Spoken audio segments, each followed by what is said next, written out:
Olá, alunos do curso de atualização de transporte escolar. Vamos então ao nosso último módulo, módulo de relacionamento interpessoal, aula 13.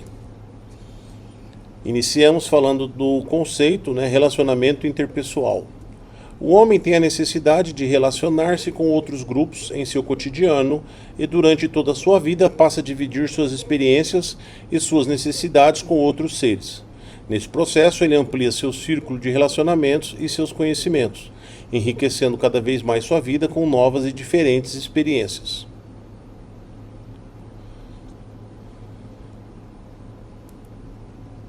Devido à necessidade constante de coexistir com esses diferentes grupos, faz-se presente a busca por comportamentos diversos de acordo com o que cada grupo pede. Nós falamos muito sobre isso quando falamos sobre grupo social, no módulo anterior, quando falamos de convívio social. Dessa maneira, passa a identificar os diferentes grupos sociais existentes conforme suas características mais marcantes: família, amigos, trabalho, escola, sociedade, etc. A partir daí, o indivíduo assume diferentes papéis durante toda a sua vida, e essa variação comportamental colabora com a formação da sua personalidade social. Relação entre pessoas. Essa personalidade é utilizada como instrumento no seu cotidiano para buscar a melhoria nos relacionamentos com todos os grupos. Uma vez firmados os relacionamentos, observa-se a criação de expectativas em relação aos seus resultados. Podemos dizer que o cuidado dessas expectativas, desses relacionamentos, é o princípio básico do relacionamento interpessoal. Nós falamos na aula anterior sobre a questão de que as pessoas criam expectativas em cima dos indivíduos e que nós não devemos fazer isso, porém, como eu disse, é uma luta interna e nós acabamos por tentar suprir essas expectativas, porque nós buscamos a todo momento a aceitação social. Então, quando uma pessoa meio que quer que eu seja uma pessoa que ela quer aceitar, eu acabo que eu me enquadro naquilo. Esse enquadramento, vamos dizer assim, é algo até psicológico, que eu nem percebo que eu estou fazendo. Mas como eu gosto de me relacionar, eu sou um ser humano, eu sou um indivíduo, e o indivíduo ele precisa ter relacionamentos sociais, nós acabamos que buscamos então essas relações e buscamos alcançar essas expectativas para sermos aceitos nesses grupos. Fatores que determinam as características do indivíduo. O indivíduo possui características, que nós já falamos, são herdadas, e mais as do ambiente. Então falaremos sobre a questão. Personalidade. É o conjunto de características que tornam o indivíduo único e diferente dos outros. É uma qualidade pessoal, é o caráter essencial e exclusivo de uma pessoa. A personalidade revela-se através da conduta total de uma pessoa e das reações dos demais perante essa conduta. Os diferentes aspectos da personalidade são: aparência física. É o tipo físico, a constituição, a expressão do rosto, a maneira de vestir-se de uma pessoa. A pessoa é o que ela aparenta, Capacidade intelectual é a capacidade humana de resolver problemas, só que alguns indivíduos resolvem melhor certos tipos de problemas que outros. Isso depende de suas aptidões: aptidão para lidar com números, aptidão para falar e escrever com facilidade, aptidão de memória e de raciocínio lógico, aptidão para perceber corretamente o trabalho. E essas aptidões fazem com que a pessoa seja competente em determinadas áreas. E é interessante que essas aptidões também fazem parte da capacidade intelectual e a partir daí também acabam por formar a personalidade da pessoa. E por fim, a emotividade manifesta-se através de seus gostos, agressividade, docilidade, sua reação frente aos acontecimentos adversos, se está geralmente tranquilo e seguro de si mesmo, se fica aborrecido com facilidade, se tolera uma brincadeira, Então essa emotividade também, o jeito da pessoa ser, também forma a personalidade. Então são essas três características: a aparência física, a capacidade intelectual e a emotividade. Qualidades sociais é a forma que o indivíduo tem de relacionar-se com os demais. Sistema de valores é o conjunto de atitudes que a pessoa tem perante a vida, compreendendo seus princípios morais e suas crenças. Conforme o sistema de valores, eu consigo estar em determinados grupos e em outros não. Porque o que vai determinar a minha presença nesses grupos é o sistema de valores que eu tenho, os meus princípios morais e minhas crenças. Fatores que determinam a personalidade, né? Então, herança biológica ou natureza. É o peso, a estatura, o corpo que forma a base física da personalidade e, sobretudo, o sistema glandular, o cérebro e o sistema nervoso. Observem que essa herança biológica ou natureza, né, que fazem parte para que eu desenvolva a minha personalidade. Mas lembrando, né, que a personalidade é feita pela inteligência, pelo emocional, né, a capacidade de inteligência, pelo emocional e pela aparência física, certo? Isso eu herdo, né? Eu sou branco, eu sou negro, eu sou cabelo preto, cabelo loiro, olhos azuis, olhos castanhos, né? Baixo, alto, devido à herança biológica que eu trouxe do meu pai e da minha mãe, certo? Ambiente. Cada indivíduo sofre influências diversas do ambiente em que vive. Suas experiências jamais serão as mesmas que a de outro indivíduo. O ambiente ele vai forjar principalmente a questão da inteligência, certo? Por quê? E do emocional também. Por quê? Porque o cognitivo ele é trabalhado conforme... A capacidade do cognitivo é trabalhado conforme o que eu vou sendo forjado, eu sou intimado, né?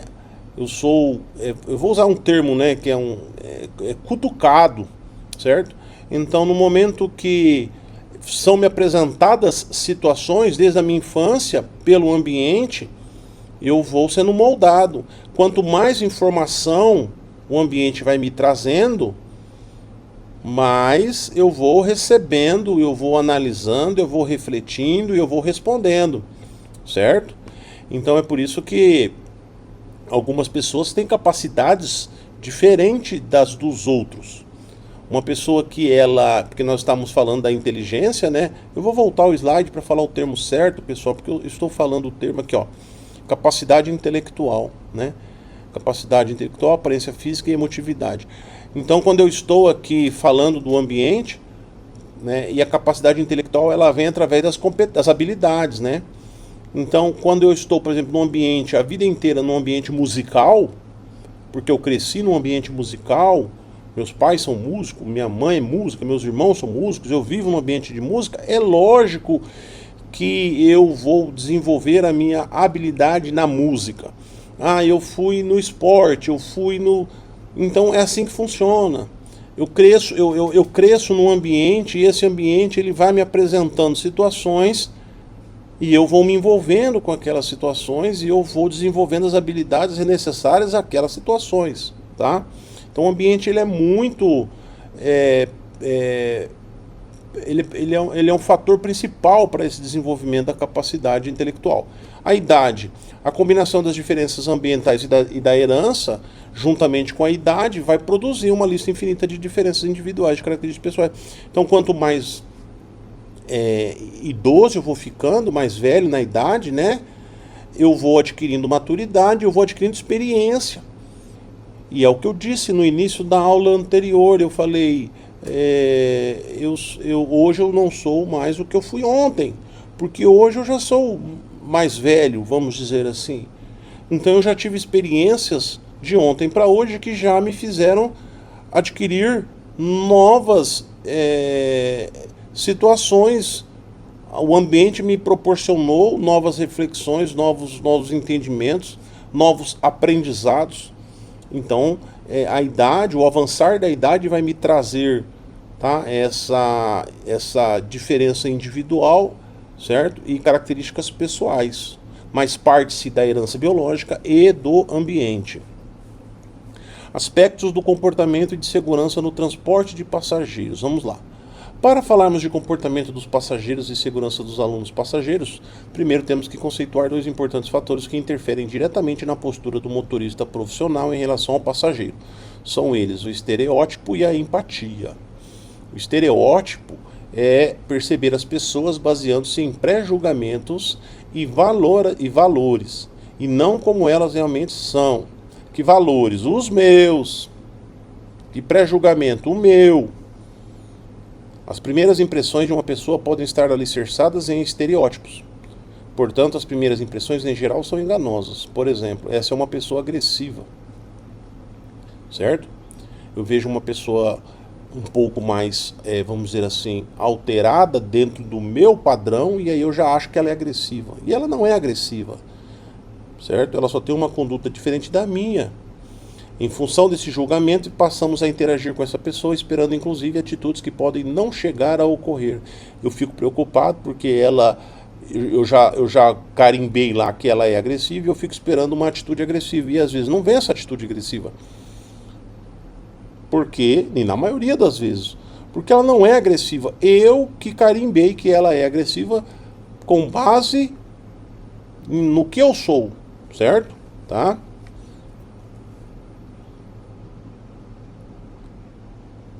A expectativa que se cria dessas pessoas é tão forte que não se questiona a fim de descobrir se o julgamento é imparcial. Então, a partir daí eu crio expectativas nessa pessoa. É o que nós conversamos na aula anterior e nessa. Só que essas expectativas estão pontuadas, estão pautadas nos meus valores, em como eu sou. E eu não me pergunto se o meu julgamento é imparcial, porque eu acho que é. Eu acho que eu estou certo. Eu acho que, sabe, e não é. Quanto mais envolvida a pessoa está com o seu quadro de referência, mais difícil se torna a percepção do outro de maneira objetiva. Então, o meu quadro de referência, qual que é? O que é o certo, né? Existe uma frase que fala: o que é certo para mim, às vezes não é certo para o outro. E o que é errado para mim, às vezes não é errado para o outro. Certo? Porque nós estamos falando em valores, em conceitos de valores, né? Certo? Na medida em que vamos nos relacionando com as pessoas e obtendo mais dados a seu respeito, nossa percepção vai sendo reformulada, facilitando o relacionamento correto.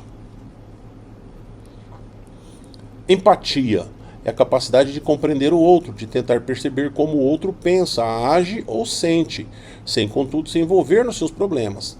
Passamos a conhecer melhor as pessoas observando seu comportamento, dando a elas a oportunidade de expor seus pensamentos, sentimentos e ações no relacionamento com as outras pessoas. Por isso que o diálogo é importante para nós sermos empáticos. Nós precisamos dar a oportunidade para a pessoa expor por que ela pensa daquele jeito.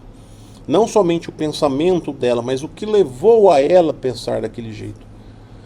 Também precisamos analisar nossas atitudes, porque nós também provocamos determinados tipos de comportamento nas outras pessoas. Será que ela não agiu assim comigo porque eu passei uma ideia errada para ela de quem eu sou? Se as pessoas descobrem como agem, porque agem e tentam descobrir maneiras para compensar tais comportamentos, isso os ajudará a agir com mais eficiência no relacionamento interpessoal. O diálogo é primordial para a empatia. É primordial. Às vezes a conduta da pessoa está baseada, né, naquele estereótipo que nós acabamos de falar, e às vezes eu sentando e conversando com ela, nós conseguimos chegar num consenso, e ela fala: não, eu agi assim com você porque eu pensei que você era assim, e eu expor para ela: mas eu não era assim, eu sou assado, e aí a conversa flui e chegamos num consenso. Isso é relacionamento interpessoal. Apresentados esses dois conceitos, precisamos também entender alguns princípios éticos norteadores do nosso trabalho. Vamos então conhecê-los. Respeito mútuo e reciprocidade. Não faças aos outros o que não desejais que os outros vos façam. Mateus 22, 3. Eu trouxe esse versículo aqui porque é uma frase muito interessante. Se eu não quero que façam comigo algo, então eu não faço para os outros. E nós estamos vivendo hoje num problema sério. Eu brinco com os outros, quando os outros vão brincar comigo, eu fico bravo. Eu falo, eu expresso a minha opinião aos quatro ventos. Quando a outra pessoa expõe a opinião dela e é contrária à minha, aí eu já discordo. Aí eu falo: não, tá errado. Eu vivo num mundo democrático. onde opiniões devem ser ditas, não é verdade? E nós temos que ouvir, desde que a sua opinião não ofenda as pessoas. Tudo isso tem que ser levado em consideração. Honestidade é um princípio que não admite relatividade, tolerância ou interpretações circunstanciais. Ou você é honesto, ou você não é. Não tem meio termo. Eu sou... Não, para isso aqui eu sou honesto, mas para aquilo ali eu não sou. Não existe isso.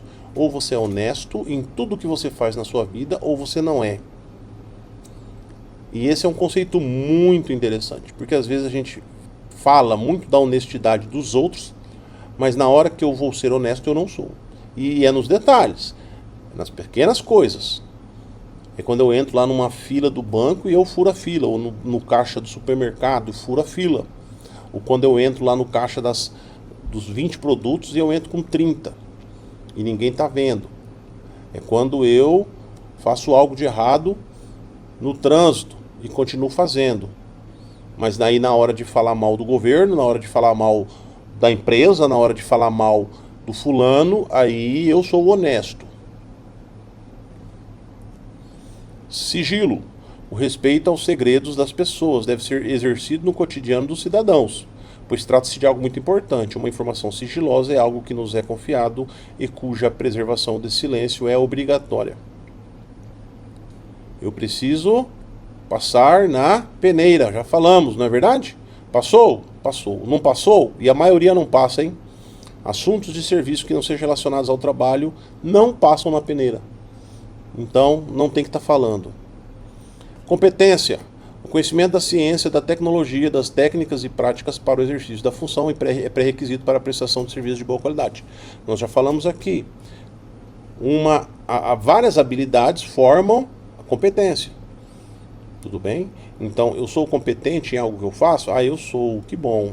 Né? Isso é muito bem quisto pelo chefe. Prudência. Todo trabalho para ser executado exige muita segurança. A prudência contribui para a maior segurança, principalmente das decisões a serem tomadas. É indispensável nos casos de decisões sérias e graves, pois evita os julgamentos apressados e as lutas ou discussões inúteis. Precisamos ser prudentes, principalmente durante direção veicular. Perseverança. Qualidade difícil de ser encontrada, mas necessária, pois todo o trabalho está sujeito a incompreensões, insucessos e fracassos, que precisam ser superados, prosseguindo o servidor em seu trabalho, sem entregar-se a decepções ou mágoas, né? Eu costumo dizer assim, vamos parar de mimimi. Pega o limão e faz uma limonada. Errar faz parte do processo. Só aprende quem erra. Para de ficar aí e vai para dentro, vai para cima, certo? Isso é perseverar. Errou uma vez, faz de novo. Não conseguiu, faz de novo. Não conseguiu, deu errado, faz de novo. Uma hora vai dar certo. Compreensão. Qualidade que ajuda muito uma pessoa, porque é bem aceito pelos que dele dependem em termos de trabalho, facilitando a aproximação e o diálogo, tão importante no relacionamento profissional com o público que atende. A compreensão está muito ligada à empatia. Se eu tenho empatia pela pessoa, eu vou compreender como ela é. Eu vou entender por que ela age daquela maneira. Eu vou compreender os seus problemas. Humildade. Todos precisamos ter humildade suficiente para admitir que não somos donos da verdade e que o bom senso e a inteligência são propriedades de um grande número de pessoas. Quando nós dissemos lá sobre o relacionamento interpessoal, na aula anterior, falamos: eu não sou o dono da verdade, não sou só eu que estou certo, não sou eu que tenho as melhores ideias. No momento que tudo isso vem da coletividade, o ganho é para todos. Imparcialidade é uma qualidade tão importante que assume as características do dever, pois se destina a se contrapor aos preconceitos, a reagir contra os mitos, a defender os verdadeiros valores sociais e éticos, assumindo principalmente uma posição justa nas situações que terá que enfrentar. Para ser justo é preciso ser imparcial. Logo, a justiça depende muito da imparcialidade. Então, o termo imparcial também foi falado ali na questão do julgamento, do estereótipo. Eu preciso ser imparcial. Eu preciso analisar as situações sem tomar partido. Não é verdade? Sem tomar partido. Então, Não, isso aqui está errado. Eu sou mais colega de uma pessoa X no serviço do que a pessoa Y. Então eu sempre vou tomar partido da pessoa X. E de repente a pessoa X que está fazendo o errado. Otimismo em face das perspectivas das sociedades modernas. O cidadão precisa e deve ser otimista para acreditar na capacidade de realização da pessoa humana no poder do desenvolvimento, enfrentando o futuro com energia e bom humor. Sempre, né, ser otimista, sempre pensar que as coisas vão dar certo, ter a energia para frente, né? Um bom humor. Todo mundo gosta de chegar no serviço e receber um bom dia. Atitude significa uma maneira organizada e coerente de pensar, sentir e reagir a acontecimentos ocorridos durante o expediente. Indica o que interiormente se está disposto a fazer. Ser proativo, ter iniciativa, ter atitude. Não ficar parado, não ficar esperando ser mandado pelos outros. Com base em todos os conceitos apresentados acima, anteriormente, podemos então finalmente entender que qualquer comportamento por parte do aluno passageiro que foge à normalidade deve ser analisado sob o prisma ético, tendo empatia e evitando análises estereotipadas do passageiro ou do ocorrido. Pessoal, a gente tem que perguntar por que o aluno está agindo dessa maneira. Há um problema por trás, sempre há um problema por trás. Eu tenho que entender que ele é criança, quem é o adulto sou eu. Então eu preciso agir como adulto. Eu preciso entender que ali está uma criança em formação, ainda não é um indivíduo formado. Está em formação de personalidade.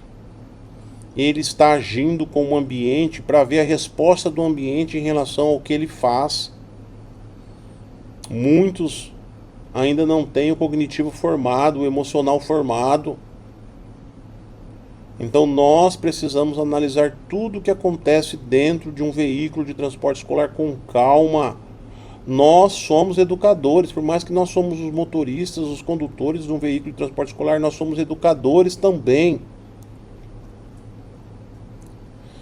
Toda conduta do motorista profissional deve estar pautada no correto atendimento ao cidadão, na direção correta, obedecendo às regras e normas de circulação, atento ao trânsito, ao seu contexto, observando constantemente o seu veículo e os alunos, sempre buscando uma direção defensiva, prevendo possíveis situações de risco, lembrando que você, como motorista profissional, é a autoridade no veículo. Alguns problemas que podem ocorrer durante seu trabalho como motorista de transporte escolar. Vamos ver. Discussões entre alunos. Alunos bagunçando no veículo, em pé nos corredores ou sobre os assentos. Alunos com cabeça ou braços para fora das janelas. Sinistros ou problemas de saúde com alunos dentro do veículo. Perda do controle dos pontos de embarque e desembarque dos alunos. Atraso dos alunos para o horário do embarque. Alunos descendo do veículo para abrir e fechar porteiras na zona rural. Assédio de alunos e ou pai de alunos. Não esperar o embarque e desembarque de passageiros. Superlotação. Não pagamento dos serviços acordados no transporte escolar particular. Chega ao final do mês, vai receber, o pai fica enrolando para pagar. Em todas as situações acima, são esperadas atitudes do condutor como sendo obrigatórias. Muitos condutores não se envolvem em determinados assuntos com a preocupação de que, se ao se envolverem, deverão responder pelas atitudes e decisões tomadas. E é isso mesmo. Porém, como o motorista profissional é o responsável pelo veículo e pela manutenção da ordem e das condutas corretas no interior do mesmo, acaba sendo ele a responsabilidade de resolução dos problemas que porventura possam ocorrer. Lembra o que nós dissemos? A atitude. O motorista tem que ter atitude. Podemos enumerar algumas atitudes corretas do condutor para minimizar os problemas citados anteriormente. Vamos a ela. Manter a calma. Entrar em contato o mais rápido possível com os pais e ou diretores coordenadores da escola. Jamais reagir a provocações. Procurar agir com bom senso. Não ser agressivo com as pessoas envolvidas no problema. Ouvir as partes reclamantes. Nos casos necessários, procurar ajuda policial. Em caso de denúncia, não deixar os envolvidos desembarcarem. Acalmar os passageiros. Caso o erro seja seu ou da empresa, solicitar desculpas e informar que as reclamações serão encaminhadas ao responsável. Comunicar sempre à empresa das situações ocorridas. Comportamento solidário no trânsito.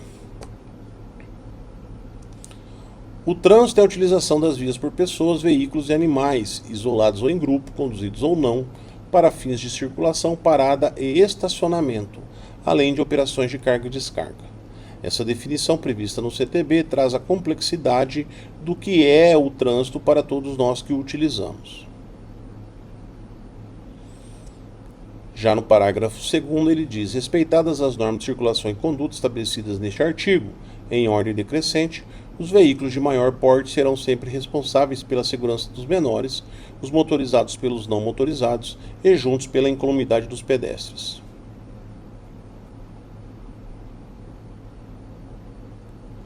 A partir dos artigos apresentados anteriormente, entendemos que o motorista profissional que conduz um veículo de transporte escolar, sendo ele de médio ou grande porte, deve, por obrigação, ser responsável pela segurança dos veículos de menor porte, no caso, veículos de 4 rodas de passageiro, caminhonetes, caminhonetas, motocicletas, motonetas, ciclomotores, bicicletas e inclusive os pedestres. Espera-se uma conduta diferenciada do motorista profissional, uma conduta responsável, ética e respeitável.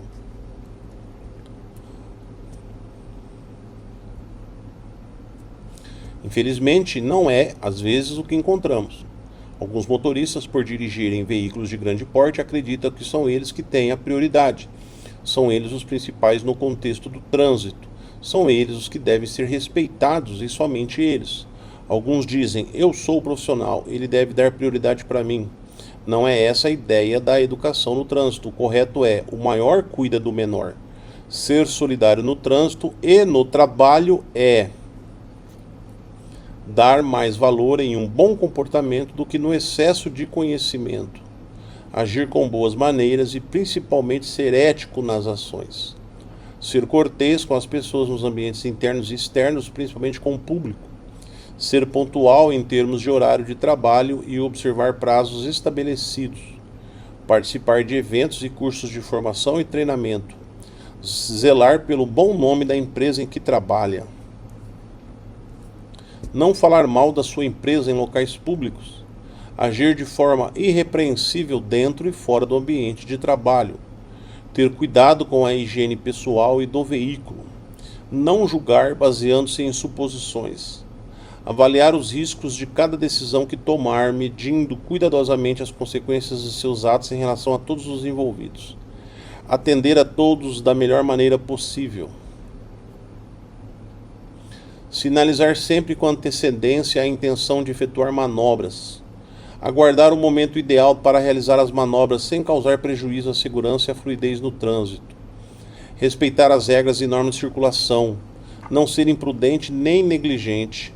Ser um motorista defensivo. Nós observamos que ao ler essas 17 ações, atitudes, né, a gente observa que essa disciplina de relacionamento interpessoal, ela vem concluir o nosso curso com base na ideia da prática de condutas que ao longo desses dias que você fez o curso, você tem ouvido, você tem aprendido ou relembrado, estudado. Porque ele fala aqui sobre regras e normas de circulação, sinalização, as condutas corretas, direção defensiva, como me portar quando estiver dirigindo. Aí ele vem falar sobre a questão ética, moral. Tudo que nós estamos estudando até aqui é para que nós cheguemos aqui no final, nessa última aula, e entendamos a aplicação de todos esses conceitos. São 17 itens que é importante que nós escrevamos esses itens no papel e todo dia eu leia, de forma a me lembrar do que eu tenho que fazer como motorista profissional que eu sou. Eu não admito motoristas profissionais suspenso o direito de dirigir, eu não admito. Eu não admito motoristas profissionais se envolvendo em sinistros de trânsito.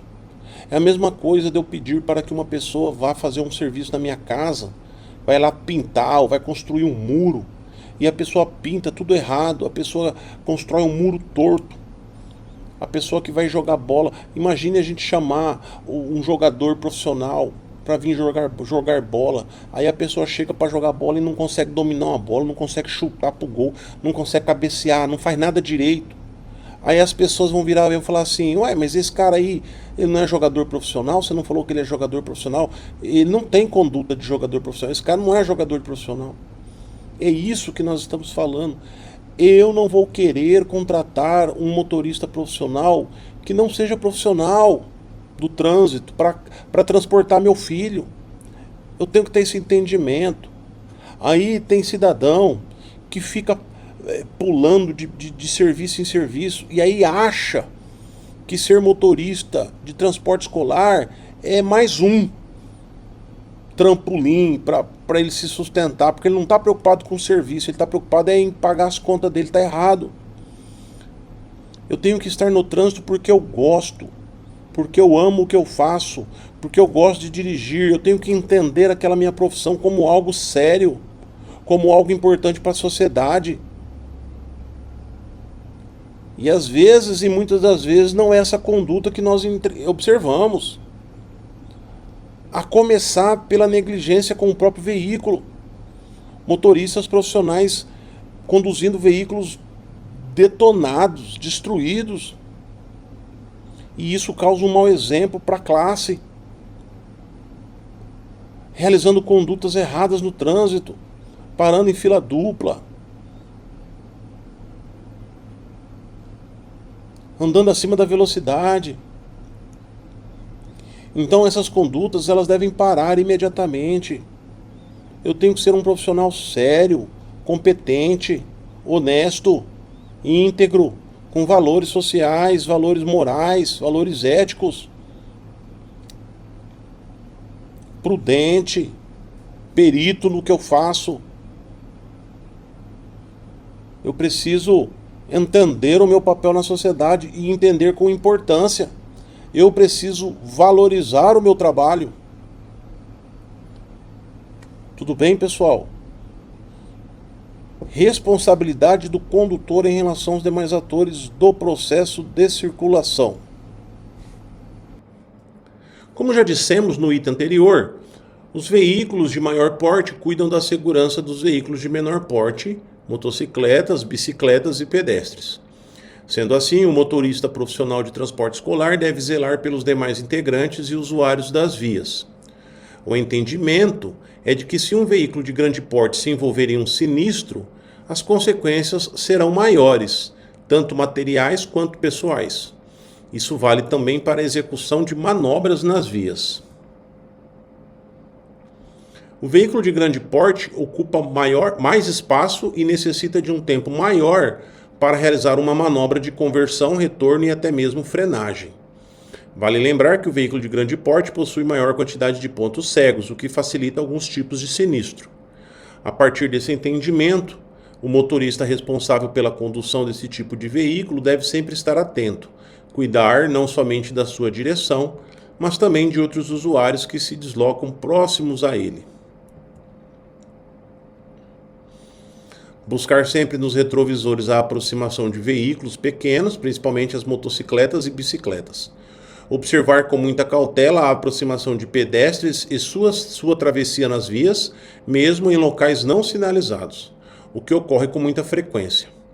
Nas paradas para embarque e desembarque, observar os espaços entre o seu veículo e a guia da calçada. Quando o motorista deixa um espaço entre o seu veículo e a guia da calçada, a possibilidade deste espaço ser ocupado por um ciclista aumenta. Isso nós já conversamos muito, já demonstramos, inclusive, por imagens, no módulo de direção defensiva, né? Quando falamos da regra do embarque e desembarque de passageiros, né? E da conduta dos veículos que se aproximam quando um veículo está realizando essa manobra de embarque e desembarque de passageiros, né, que é o estacionamento. Mas nós, como condutores especializados, temos que cuidar da nossa segurança, né, da nossa conduta e da conduta dos outros também. Então, dentro da minha direção, eu preciso tomar todos os cuidados e realizar todas as manobras necessárias de forma que eu não dê brecha para um condutor fazer algo de errado, né? E no final, tendo como final o sinistro, né? Então eu tenho que ter uma conduta sempre preocupada e atenta. Além de cuidar do ambiente externo, a atenção ao ambiente interno do veículo é importante. Deve-se sempre orientar os passageiros sobre condutas corretas, observar se existem passageiros com atitudes imprudentes dentro do salão do veículo. Lembre-se que você é o responsável pelo veículo e o que acontece com ele. É importante dizer também que, no caso de condutas irregulares dos alunos, eu tenho os canais corretos, né, para levar os problemas. Que os canais quais são, né? Então, o supervisor do meu trabalho, a empresa que eu trabalho, ou o diretor da escola, a coordenação da escola, né? Isso se tratando de veículos nos quais eu trabalho para a empresa e ele presta esse serviço para o município ou estado. Já veículos de transporte particular, de transporte escolar particular, então eu preciso ter um contato com os pais, né, e informá-los, certo? Da conduta do filho, tudo bem? Nunca, jamais discipline o aluno, o passageiro, né, com castigo, com uma disciplina verbal, às vezes um pouco acima com rispidez, com grosseria, gritando, chamando a atenção de forma mais truculenta. Nunca pegue na criança.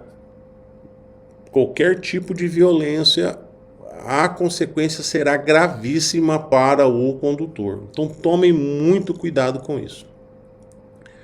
Respeito às normas estabelecidas para a segurança no trânsito. As normas são escritas para serem respeitadas, é o princípio básico da sociedade. Sem regras e normas, uma sociedade deixa de existir. Em um momento da sociedade brasileira, foi necessário serem criadas as leis que regem o trânsito. Com a lei vieram as regras e normas de circulação e conduta, as regras de sinalização, as regras de responsabilização e penalização, as regras infracionais, até as regras que organizam o Sistema Nacional de Trânsito, distribuindo as competências a nível federal, estadual e municipal. Espera-se do motorista profissional não só respeito, mas o entendimento dessas regras. Não basta fazer o que tem que ser feito apenas por obediência, com medo da punição, mas sim fazer o que tem que ser feito por ser o correto. Infelizmente, trazemos a cultura de fazer o que é certo somente pelo ato punitivo. Crescemos com esse entendimento devido à falta de diálogo e explicação durante o processo de aprendizagem e formação da personalidade. Apresentado todo este contexto educacional, compreendemos o motivo da dificuldade em respeitar as diversas regras e normas que organizam o trânsito brasileiro. E você, como motorista profissional, tem o dever moral, profissional e ético de lutar para que elas sejam não somente obedecidas, mas entendidas e refletidas.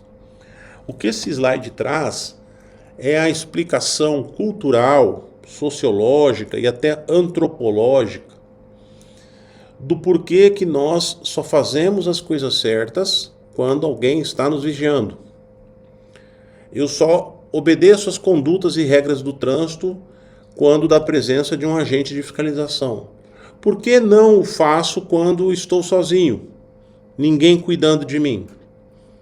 Então é aquela famosa frase que nós sempre ouvimos: o que você faz quando você está sozinho? O que você faz quando não está ninguém te vendo? Tem até uma letra de uma música. Então nós temos que pensar nisso. Porque a nossa conduta em fazer o errado está dentro do nosso ser e ela sempre aflora. Eu sempre coloco isso em prática quando eu não estou sendo observado. Existe aí uma questão do que o pessoal chama que é o anonimato cultural, social, que são coisas que eu faço, que eu não faço quando estou sozinho, mas quando eu estou em grupo eu faço. Por exemplo, quando eu estou num grupo de pessoas, num protesto, eu vou gritar, eu vou falar palavras de ordem, eu vou levantar o cartaz, eu vou levantar a bandeira, eu vou, né, xingar. Agora, se eu estiver sozinho lá, eu vou ter o mesmo padrão de atitude, eu vou fazer as mesmas coisas, eu sozinho lá no protesto, não foi ninguém, só fui eu.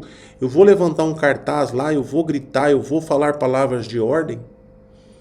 É quase impossível, porque sozinho eu não tenho essa questão do anonimato social, né, do anonimato. Então, é essa conduta que me faz também, quando eu não estou sendo visto, porque a ideia do anonimato é essa. Né? Por que anonimato? Porque eu não estou sendo visto quando eu estou no meio de um grupo. Ali eu sou o grupo. Eu não sou o indivíduo.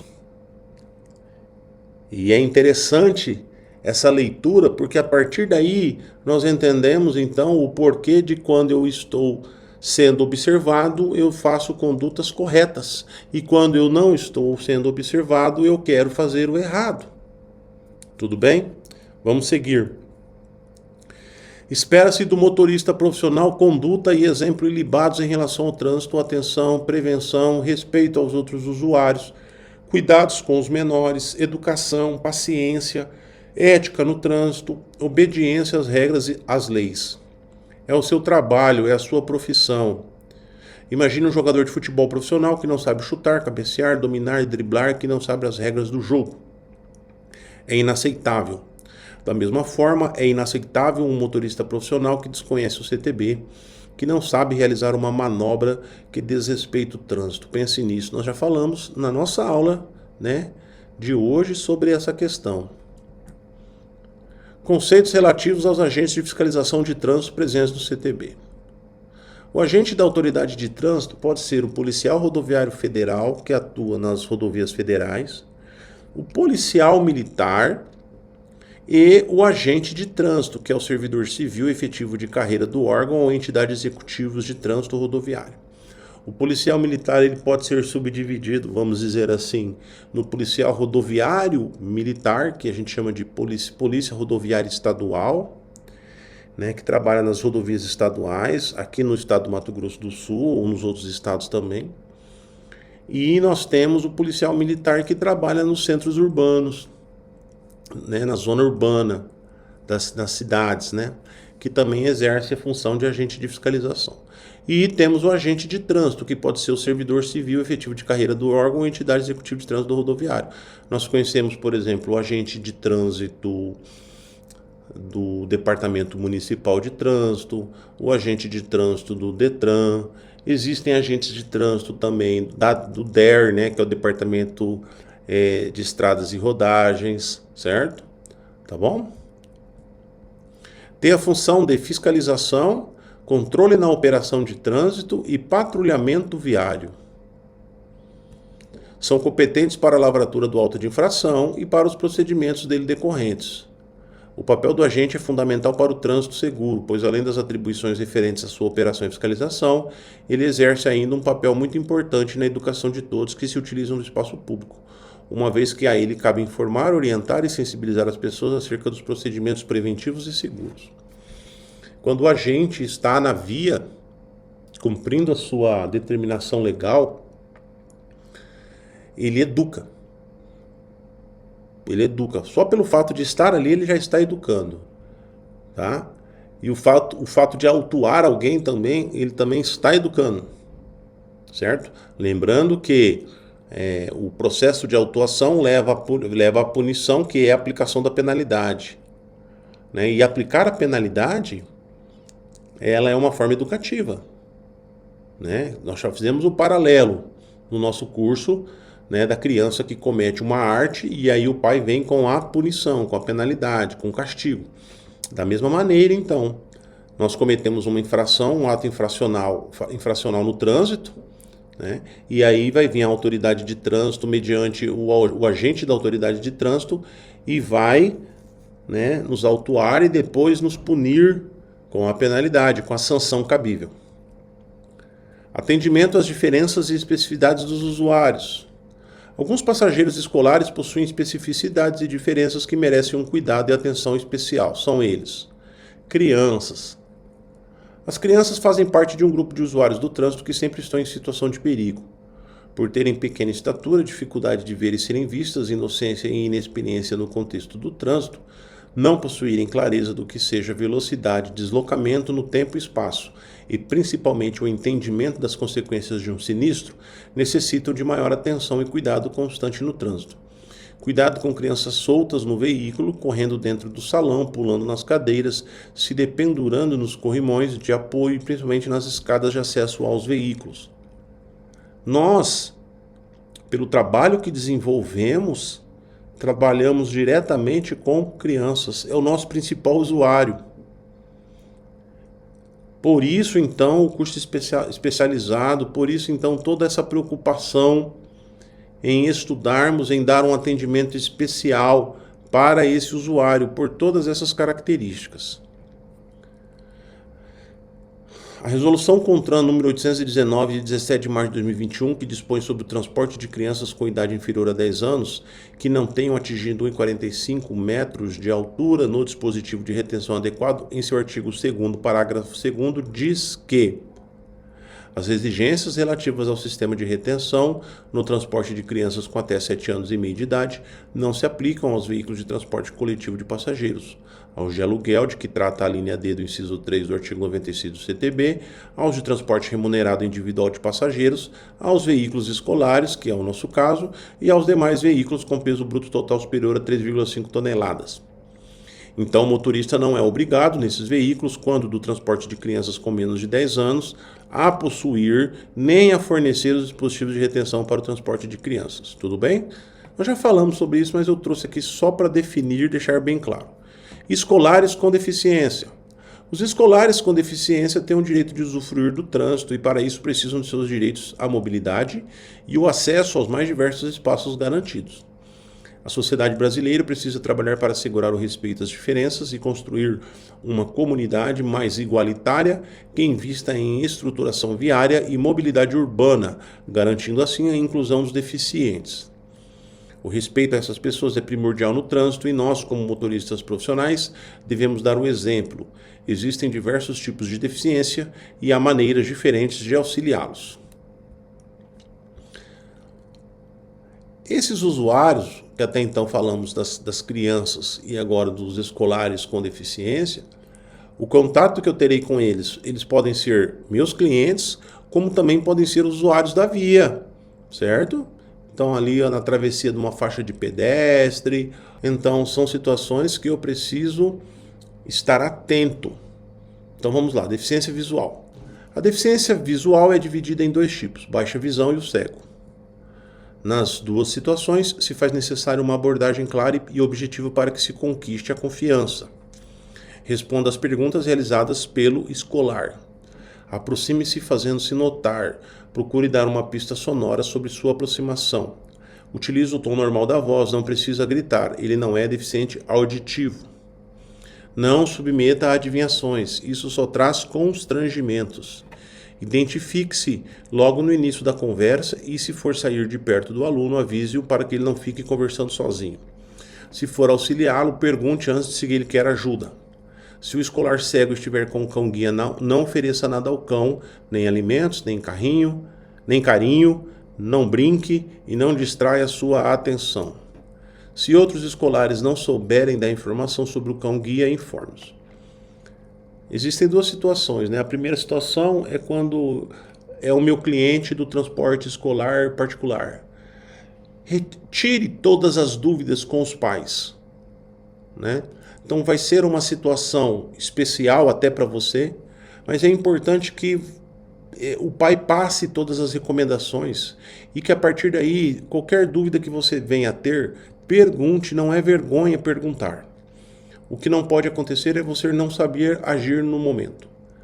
No caso do transporte municipal, estadual, né, que é por empresa, que você faz ali através da Secretaria de Educação, o importante é você colher essas informações com a direção escolar, porque às vezes você nem vai ter contato com os pais. Caso tenha, também retire dúvidas, tá? Não perca a oportunidade. Vai ser criado com a criança um laço fraternal muito interessante. Então aproveite para você entender como funciona todo o trabalho com crianças com deficiência visual, tá? Você vai se surpreender, tá certo? Você vai se surpreender. Nós aprendemos mais com elas do que elas conosco. Vamos lá. Escolares surdos.